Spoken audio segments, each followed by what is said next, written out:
রাধে রাধে বন্ধুরা, welcome back to my channel. তোমরা সকলে কেমন আছো? আশা করি খুব ভালো আছো, আর আমি কিন্তু খুব ভালো আছি।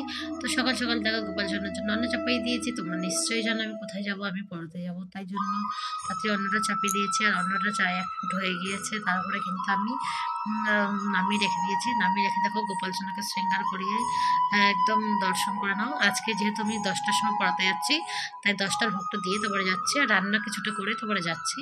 তো এই দেখো গোপাল সোনার কাছে বাল্যভোগের ক্ষেত্রে আমি কিন্তু 10টায় মুড়ি ঝুড়ি আর দুধ দিয়েছিলাম। আর দেখো 5 মিশালি একটা সবজি করছি। আর আজকে তোমাদের সাথে আমি কিছু গল্প শেয়ার করতে চলেছি। তো আমরা গীতা, যে আমরা ভগবানের ভক্ত, তাই না? তো আমাদের ভগবানের ভক্ত হলে প্রথমেই আসে যে গীতা। তো গীতার কথা আমরা সকলেই শুনেছি। তো গীতা কথার অর্থ কি? গীতা কথার অর্থ হলো ত্যাগ। তো আমাদের ভগবানের পথে ভজন করতে গেলে প্রথম কর্মই হচ্ছে কিন্তু আমাদের ত্যাগ করা, কিন্তু আমাদের মধ্যে কিন্তু সেটা নেই। আমরা যতই ভাবি আমরা অনেক ত্যাগ করছি, কিন্তু কিছুই ত্যাগ করছি না। দেখো আমরা কিন্তু ভোগই করে চলেছি। তো আমাদের সর্বপ্রথম কিন্তু ত্যাগ করা উচিত। হ্যাঁ, আমি হয়তো বলছি, কিন্তু আমি হয়তো সেটা পালন করি না। কিন্তু না, চেষ্টা তো করতে হবে, তাই না? আমি বলবো না যে আমি সব কিছু ত্যাগ করেছি, না, ত্যাগে আমি হতে পারিনি, তাহলে আমি সংসারে থাকতাম না। কিন্তু ত্যাগ কিন্তু শুধু সংসার ছাড়লেই হয় না, ত্যাগ অনেক কিছুতেই করা যায়। সংসারেও এমন কিছু বস্তু আছে যেগুলোকে ত্যাগ করা যায়। যেমন আহার, প্রথমেই বলি আহার। তো আহারটাকে ত্যাগ করাটাই হচ্ছে কাজ। কারণ আহার কখনো, ওই যে অনেকে বলে যে এখন হচ্ছে না, পরে হয়ে যাবে, কিন্তু কোনোদিনই হবে না যদি তুমি ত্যাগ না করো। খাওয়ার প্রতি লালসা সবারই থাকে। তার বলে এই না যে তুমি বলবে যে যতদিন খেতে ইচ্ছে করবে, যতদিনই বেঁচে থাকবে ততদিনই তোমার খেতে ইচ্ছে করবে। তুমি সেটাকে ত্যাগ না করলে কোনোদিনই তোমার থেকে যাবে না। তো আমরা কিন্তু গীতা সম্বন্ধে আজকে কিছু বলবো। তো গীতার কতগুলি শ্লোক, ভাগবত গীতা কতগুলি শ্লোক, তো এগুলো কিন্তু আমাদের জানা দরকার। তো প্রথম হচ্ছে গীতার কতগুলো শ্লোক। তো গীতার হচ্ছে 700 শ্লোক, মানে 700 শ্লোক। তোমরা নিশ্চয়ই জানো, তবু আর একবার যারা জানো না তারা একটু শুনে নাও। আর ভাগবত গীতার কতগুলি শ্লোক? ভাগবত গীতার হলো 18,000 শ্লোক। তো আমরা কিন্তু ভাগবত গীতা কি আর গীতা কি দুটোকে কিন্তু গুলিয়ে ফেলি, দুটোকে কিন্তু এক করো না। তো এইগুলো কিন্তু আমাদের জানতে হবে। গীতার মধ্যে কিন্তু ভগবান শ্রীকৃষ্ণ আর অর্জুন ধৃতরাষ্ট্র এদের সংবাদ আছে। আর ভাগবত গীতায় হচ্ছে ভগবানের লীলা সমূহ আছে। তো আমরা কিন্তু এগুলো গুলিয়ে ফেলি। তো ভগবানের ভজন করতে গেলে আমাদের কী কী প্রয়োজন বলো তো? সবার প্রথম কিন্তু আমাদের প্রয়োজন ভজন করতে হবে। তো ভজন করতে গেলে কী কী প্রয়োজন? প্রথমেই আমাদের করতে হবে আহার শুদ্ধি। দেখো, তুমি যেমন খাবে তোমার বিচার কিন্তু তেমনই হবে। তুমি যদি জীবে দয়া না করো তাহলে তুমি কী করে পারবে? তো কথাতেই আছে, জীবে দয়া করে যেইজন সেইজন সেবেছে ঈশ্বর। তো আমরা দেখো ভুল করি, যে ভাবি যে আহার শুদ্ধি না করলে ভগবানকে পাওয়া যায়। হ্যাঁ, পাওয়া যায় অবশ্যই, যে ভগবান কোনো কিছু বিলাসিতা করে না, বা কোনো কিছুর মানে অপেক্ষা করে না যে এটা না হলে আমি এটা করব না। কিন্তু আমরা কিন্তু লোভী। তো আমাদের কিন্তু আগে প্রথমে উচিত আহারটা শুদ্ধি করা। নিরামিষ আহার করলে তোমার বিচার বুদ্ধিও ভালো হবে। তারপরে দ্বিতীয় হচ্ছে চিত্তশুদ্ধি। তো আমাদের চিত্তে, দেখো আমরা মুখে এক বলি আর মনে এক করি, তাই না? তো আমাদের দ্বিতীয় হচ্ছে কর্ম হচ্ছে চিত্তশুদ্ধি করা। তৃতীয় হচ্ছে বস্ত্র শুদ্ধি। তো আমরা কিন্তু বস্ত্র শুদ্ধি বলতে যে এই নয় যে বস্ত্র শুদ্ধি কী করে আমরা ভাবতে পারি, কিন্তু বস্ত্র শুদ্ধি মানে যে এমন বস্ত্র পরা উচিত যেটা মানে কি মানে সভ্য আর কি, ভদ্র সভ্য হবে। তারপর হচ্ছে চার হচ্ছে আসন শুদ্ধি। তো আসন শুদ্ধি করতে হবে। 5 হচ্ছে পাপকর্ম বর্জনীয়। তো পাপকর্ম আমরা তো করেই থাকি। তো পাপকর্মের মধ্যে তো সব কিছুই পড়ে। এই যে তোমাকে প্রথমেই বললাম আহার শুদ্ধি। তো আহার যদি শুদ্ধ না করো তাহলে কী হবে? আমাদের আহার যে আমরা বাজে জিনিসটা খাবো, তাহলে কী হবে? সেটা কিন্তু আমাদের পাপকর্ম হয়ে যাচ্ছে। একটা জীবকে হত্যা করে তারপরে কিন্তু আমি আহার করছি। তো এটা কখনোই কিন্তু ভালো কর্ম নয়। তো এটা হচ্ছে পাপকর্ম। তো এগুলোকে বর্জন করতে হবে। শুধু কিন্তু আহার নয়, আরও অনেক কিছু আছে যেগুলো পাপ করি। আমি যদি কারো জেনে শুনে ক্ষতি করি, সেটাও কিন্তু পাপকর্ম। তো এগুলোকে কিন্তু আমাদেরকে ত্যাগ করতে হবে।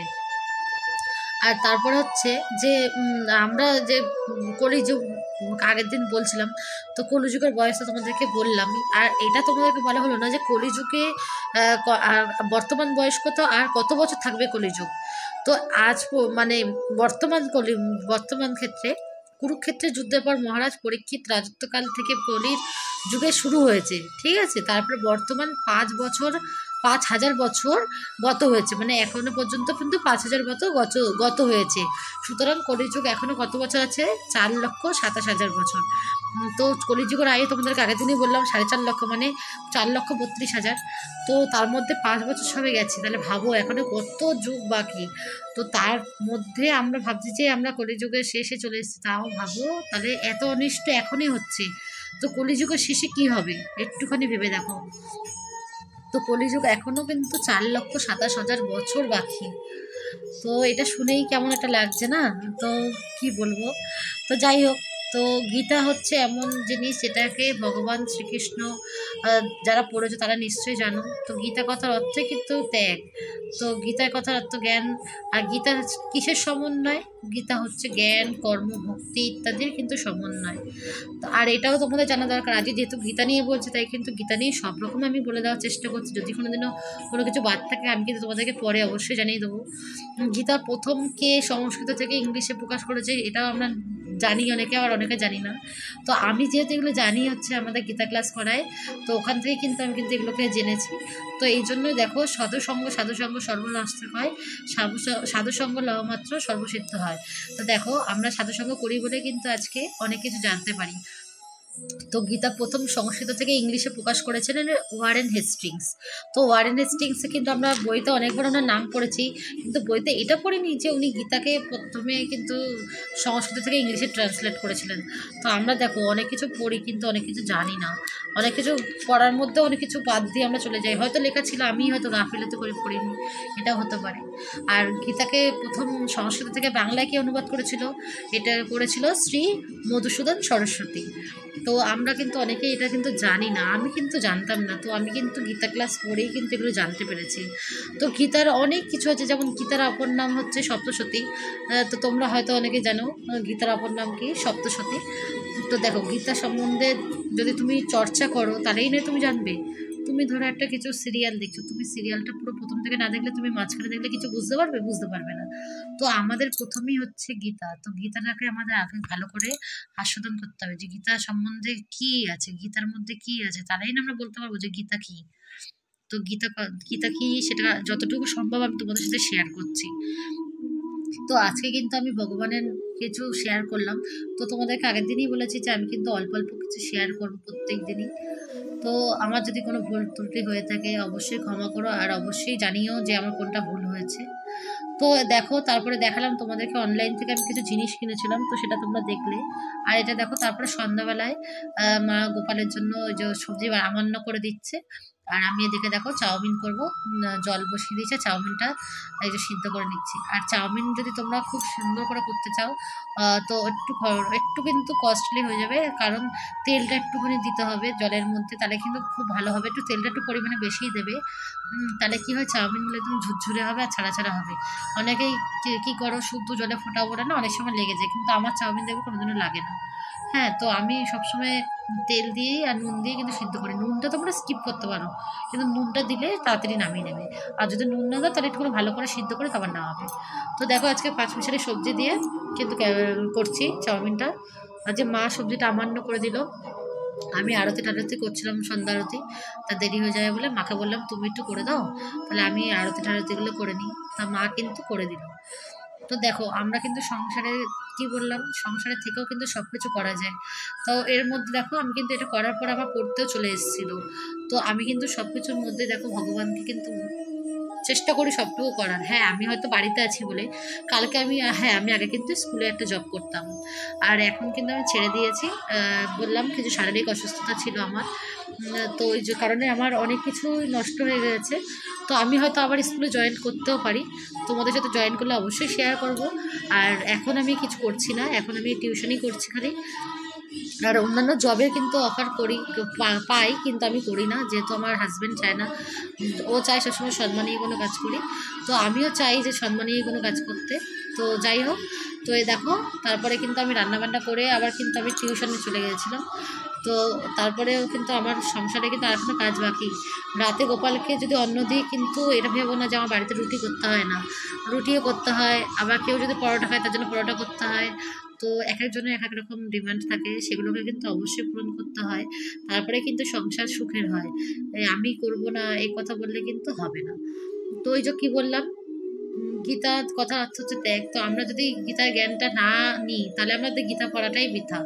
তো গীতা পড়ছি কিন্তু গীতা থেকে কিছু নিলাম না, তো ওরম গীতা পড়ার কোনো মানে নেই। তো গীতা পড়ার মানেই হচ্ছে এটা যে গীতা থেকে কিছু শিক্ষা নেওয়া।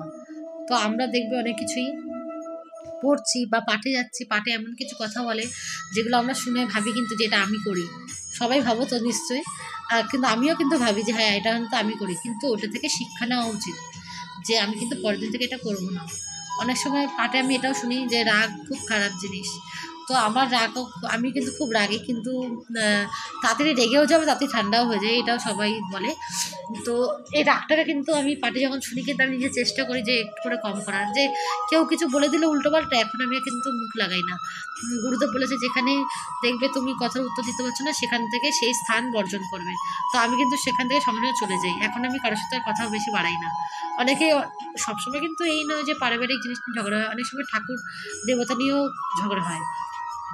যেহেতু আমি প্রসাদ বুঝি আমাকে অনেকে অনেক রকম কথা বলে, তো সেগুলো আমার শুনতে ভালো লাগে না। আগে উত্তর করতাম, তো এখন আর উত্তর করি না। বলেছে যে বোঝে না তাকে কখনো বোঝাতে নেই। আর হরিকথা তাকেই বলো যে হরিকথা বোঝে। আর সাধুকথা তার সাথে, সাধুসঙ্গ তার সাথে করে যে সাধুসঙ্গ করে। নাহলে তুমি সাধুসঙ্গ যে না করে তার সাথে যদি বলো সে কিছুই বুঝবে না। তো দেখো তোমাদের সাথে আজকে অনেক কিছু বললাম। তো আজকে দেখো আমার চাউমিনটাও কিন্তু হয়ে গেছে। তো আজকে সাদা চাউমিন করেছিলাম হলুদ দিয়ে। তো আজকে কিন্তু ভিডিওটা আমার এই পর্যন্তই। এরপরে কিন্তু আমি গোপালের ভোগ দর্শন করি আজকে ভিডিওটা শেষ করতে চলেছি। তো তোমাদের যদি আমার ভিডিওটা একটু ভালো লেগে থাকে তাহলে অবশ্যই লাইক আর সাবস্ক্রাইব করতে ভুলো না। আর আমার যদি কথায় কোনো ভুল ত্রুটি থেকে থাকে অবশ্যই ক্ষমা করে দিও। আর আমি তোমাদের কাছে, তোমাদের থেকে অনেক ছোট, তোমাদের কারোর মেয়ে, কারোর দিদি, কারোর বোনের হয়ে, তো অবশ্যই সেই সম্পর্কে আমাকে ক্ষমা করে দিও। আর ঠাকুরের কথা অনেক কিছু বললাম গীতা সম্বন্ধে, যদি কোনো কিছু ভুল হয়ে থাকে তাহলে অবশ্যই আমাকে জানিও কমেন্ট বক্সে। আর আজকের ভিডিওটা এই অবধি। রাধে রাধে, শুভ।